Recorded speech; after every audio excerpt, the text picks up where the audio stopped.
Imagine when you ran your experiments, you knew you had 5 samples that you put on the instrument. And then you verified that in that file folder, there were 5 data points. Next, you want to merge that data, that measurement data, with your metadata out of your LIMS system, your lab information management system. This is information about the actual experiment. Let's say it's the true concentration or other metadata that are relevant to those experiments. You then merge the data and realize that you only have 4 samples in that merged data table. What may have happened? So today's lessons really isn't about pandas join. It's about protecting your experiment and trying to understand what matters the most, tracking and keeping all of your measurements or trying to preserve the original data structure.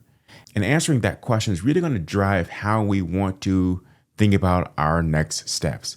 So I'm going to illustrate this first, just taking some notes, and then I'll show you in the Python notebook what this actually looks like. Let's get started. So let's look at these 2 example data tables here, where on the left, this is our measurement data. So each row represents a physical sample that we have measured on the instrument. And this table here represents our metadata. This is information about the materials and something that could be stored in a LIMS sheet. But the important piece is that these are 2 separate pieces of data that you want to bring together. Now, ideally, you're going to merge them on sample ID because each of these tables has the same key there. And so we can use that column to actually perform our merge. Now, this is where things get kind of tricky. And I want to illustrate this in a number of different steps. So let me first write out this table using an inner join. And this will be done in black. Let's make a table. And when we do this, let's make our first column the sample ID. The second column would be absorbance. And then we're going to take the next 2 columns from this table here, which would be the true concentration and the batch. I'm going to call that conc and batch. When we perform inner join, the only IDs that are going to be merged are the ones that appear in both data frames.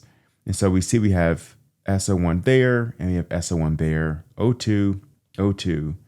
We're going to ignore the duplicate for now. Assume that data point is not there yet. Then we have SO3, SO4, and we can see the same here, SO3 and SO4. So those would be the 4 samples that make it into our inner joined data table. So let's do this, and we're just going to call this sample 1, 2, 3, and 4. That is represented the SO1 through SO4. I'm not going to worry about writing the concentrations down, but they're all going to come from this table there. And then we're going to now add the true concentration, which would be 1, 2, 3, and 4 for these samples. And then all of them are batch 1 except sample 4. So let's just call this 1, 1, 1, and 2. So this is our inner join table and how we end up with only 4 samples. Now let's quickly check what this looks like in our Python code before we move on. Here is my measurement data frame and my metadata. And the goal is to join them using inner join. And to do this, we can use the pd.merge how equals inner. And then you will see how we go from our 5 samples here, like I've illustrated, to just 4 because S05 and S09 are dropped because they are not in both data frames. When you use inner, whatever you assign as the key, this on argument, has to appear in both data frames. Now, what happens when we want to prioritize the measurement data? Let's say in this scenario, it's more important to ensure that we keep all the measurements that we have, even if the metadata doesn't exist. So let's go back to our notes and see what that would look like. In this case, if we want to prioritize the left data table, that would be our measurement data. We can assign this using how equals left. And what that will do next, if I illustrate this by adding an extra row to our data frame, and let's add the columns, we were going to start adding this 0.5 sample, even though it does not appear in this data frame here.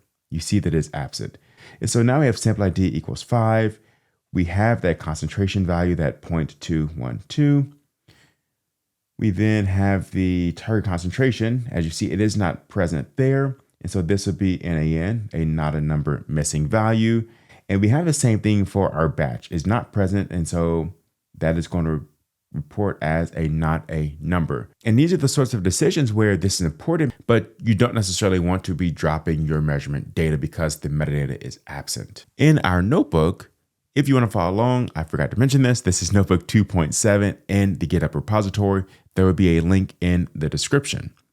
So in the notebook, we can use a left join. So that's still the pd.merge how equals left. And the cool thing is when you do this, you can also set indicator equals true. And so in the same scenario that I illustrated before, we're now adding sample 0.5. We have the absorbance value, but the batch and concentration are missing. With indicator equals true, we can also flag this underscore merge argument where it shows that that sample is in the left only. So now let's return to this drawing and see what happens if there's a duplicate sample in one of our data tables. What would happen to the data and how can we address it? Let me change colors to red. And we have a new sample that has been added and it is duplicated. And we didn't know that. And if we add this to our notebook, it would add as a new row. And so let's say we were doing an inner join with this duplicated sample present. We would now have another sample called 2. We would have the same concentration as before, 256. That comes from this value there. The true concentration is 2, and the batch number is batch 1. The issue is this value and this value are now exactly the same. They don't add any new information to our data table. And if we were to do a visual assessment of the table, we might catch this. But Pandas has a way where it can actually flag if there are duplicates after you've merged your data tables together. And this can be an important way to ensure that you maintain data quality as you're merging these data tables. Now, with such a small number, you might be able to easily catch this, but let me show you how we can do this in our Python notebook. So in this case, I'm just setting up the duplicate value. So I'm adding another sample called S02 as I've just shown you, and now we have duplicate keys. We can validate that our merge has worked properly using the validate argument that's inside the pd.merge. And most people won't show you this. And what we can do here is say that we might have multiple values in our left table, but they should only match one value in the metadata.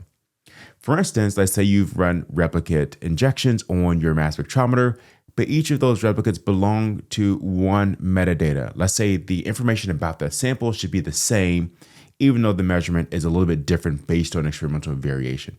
This can be an important way to flag that data.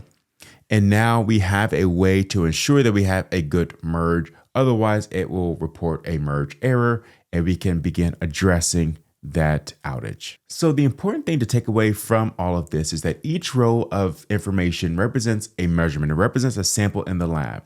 And so if we lose a row, we've changed the experiment. If our rows begin to multiply, we have different data altogether. And so this is not just about quickly putting the data table together. It's about understanding how we maintain the integrity of these experiments, especially when using these digital tools that are very powerful. But one thing to note is that with all of the ways we've merged the data, there were no error messages until we decided to flag it. And so even though your code may have run properly, your data may have changed in ways that were unexpected. And that's what this series is all about. How do we ensure you have the right scientific judgment when you're using tools like Python to advance your data analysis? In any case, like, comment, subscribe, and let me know below what else you'd like to see. I'll see you in the next video. Peace.